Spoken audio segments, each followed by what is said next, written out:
একবার এক বুড়ি মহিলা ভারী জিনিসপত্র নিয়ে মক্কা ছেড়ে চলে যাচ্ছিল। রাস্তায় নবীজির সঙ্গে দেখা হলে নবীজি বলেন, বুড়িমা, এই ভারী জিনিসপত্র আমাকে দেন, আমি আপনার গন্তব্যস্থানে পৌঁছে দিই। বুড়িমা রাজি হলে নবীজি তার জিনিসপত্র নিয়ে চলতে থাকে। পথে মধ্যে নবীজি বুড়িমাকে জিজ্ঞেস করেন, আপনি মক্কা ছেড়ে চলে যাচ্ছেন কেন? বুড়িমা উত্তর দেন, ও যুবক, তুমি কি শোনোনি, মক্কাতে একজন মুহাম্মদ নামের জাদুকর এসেছে।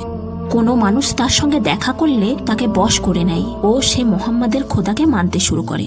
আমার খোদার সঙ্গে বেঈমান করে মুহাম্মাদের খোদাকে মানতে পারবো না, তাই মক্কা ছেড়ে চলে যাচ্ছি, আর তুমিও মক্কা ছেড়ে চলে যাও। মুহাম্মদ সাল্লাল্লাহু আলাইহি ওয়াসাল্লাম বুড়িমার কথা শুনে কিছু না বলে চুপ করে থাকে। গন্তব্যস্থানে চলে আসলে নবীজি জিনিসপত্র রেখে যাবার সময় বুড়িমা জিজ্ঞেস করে, ও যুবক, তোমার পরিচয় তো জানা হলো না। নবীজি বলেন, আমিই হলাম সেই মুহাম্মদ যার ভয়ে আপনি মক্কা ছেড়ে পালিয়ে এসেছেন। বুড়িমা তখন অবাক হয়ে যায় ও নবীজির সুন্দর ব্যবহারে মুগ্ধ হয়ে ইসলাম গ্রহণ করে নেয়।